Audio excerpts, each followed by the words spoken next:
வணக்கம். எல்லோரும் எப்படி இருக்கிறீங்க? எல்லோரும் நல்லா இருக்கிறீங்களா? எல்லோரும் நல்லா இருக்கிறதுக்கு என்னுடைய வாழ்த்துக்கள். இன்றைக்கி நான் உங்களுக்கு இறா சாதம் செஞ்சு காட்டுறேன். வாங்க, அதுக்கு என்ன தேவை, எப்படி செய்யலான்னு பார்ப்போம். 2 டேபிள் ஸ்பூன் எண்ணெய் ஊற்றிக்கிறேன். 3/4 டீஸ்பூன் பெருஞ்சீரகம் சோமை நுணுக்கி வச்சுக்கிறேன். இந்த கல்லில் போட்டு இந்த சோமை இதில் பெருஞ்சீரகத்தை போட்டுக்கிறேன். இது கூட 2 வெங்காயம்,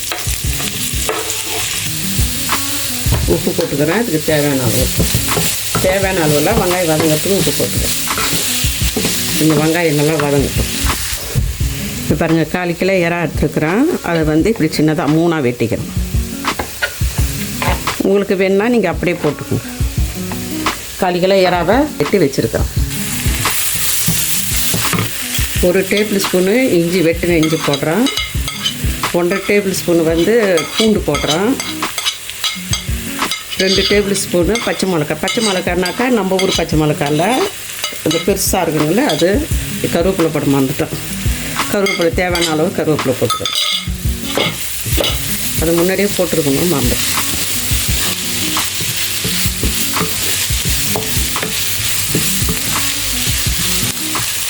நல்லா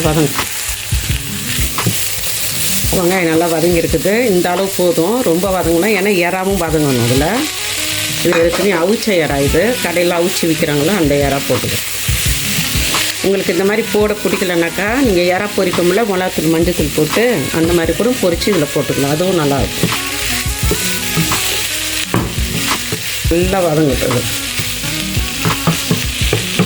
நல்லா வதங்கிடுச்சு. ஒரு 10 நிமிஷத்துக்கிட்ட இதை நல்லா வதங்கி வச்சுருக்கிறேன். வதக்கிங்கன்னா இப்போ இதில் இந்த சாதத்தை போடும்.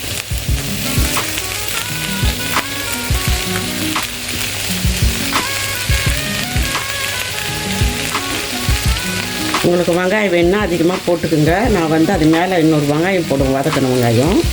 அதனால் நான் கொஞ்சம் குறைவாக போட்டுக்கிறேன்.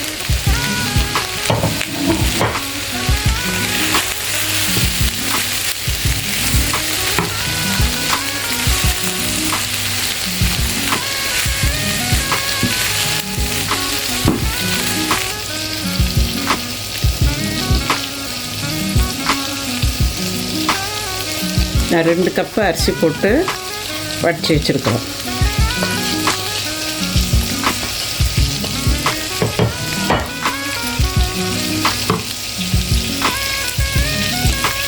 கொஞ்சம் உப்பு போட்டுக்கிறோம்.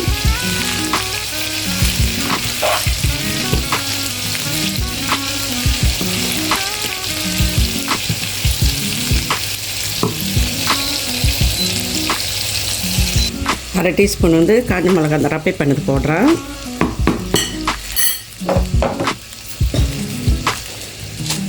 இந்த வெங்காயம் இருக்குதுங்களா, கடையில் விற்கிதுங்களா வதக்கின வெங்காயம்.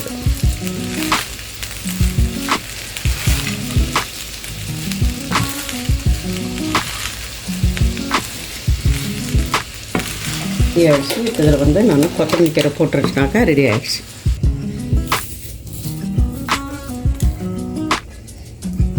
இந்த கொஞ்சோண்டு நெய் போட்டுருக்கோம்.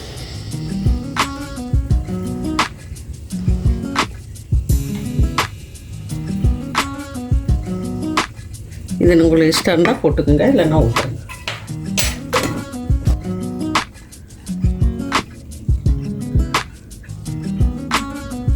இல்லை நீங்கள் மிளகுத்தூள் வேணுன்னாலும் போட்டுக்கலாம். இறா சாதம் ரெடி ஆகிடுச்சு. ரொம்ப சாம்பிளாக உள்ளது தான். உங்களுக்கு இந்த வெங்காயம் இல்லைனாக்கா நீங்கள் கூட கொஞ்சோண்டு வெங்காயம் போட்டு செஞ்சுக்குங்க. இது இருந்துச்சுனாக்கா மேலே கொஞ்சோண்டு தூவி விட்ருங்க. உங்களுக்கு பிடிச்சிருக்குன்னு நினைக்கிறேன். நீங்களும் செஞ்சு சாப்பிடுங்க. எல்லாருமே சந்தோஷமாக இருங்க. அடுத்த வீடியோவில் பார்ப்போம். பாய்.